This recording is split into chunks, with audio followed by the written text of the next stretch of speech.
তো হ্যালো বন্ধুগণ, আজকে আমরা আলোচনা করব আমলকি নিয়ে। আমরা জানি আমলকির উপকারিতা অনেক আছে, কিন্তু আমরা ঠিক জানি না কখন কীভাবে খেতে হবে এবং কী কী উপকারিতা। অ্যাকচুয়ালি আজকে আমি আলোচনা করব 5টা উপকারিতা আমলকি ফল খাওয়ার। এই 5টা উপকারিতা কী কী আসুন আমরা জেনে নেওয়ার চেষ্টা করি। এই আমলকিতে প্রচুর পরিমাণে প্রোটিন থাকে, যেটা আমাদের শরীরের স্কিন এবং চুলের জন্য কিন্তু সাহায্য করে। 1 নম্বরে আমলকি চুলের টনিক হিসেবে কাজ করে এবং চুলের পরিচর্যার ক্ষেত্রে এটি একটি গুরুত্বপূর্ণ উপাদান।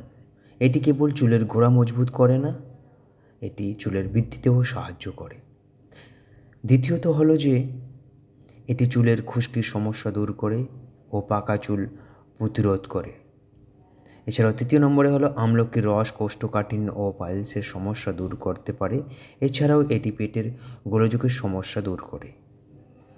4 নম্বরে হলো 1 গ্লাস দুধ বা পানির সঙ্গে আমলকি গুঁড়ো ও সামান্য চিনি মিশিয়ে দিনে 2 বার খেতে পারলে আমাদের শরীরের জন্য খুবই উপকারী।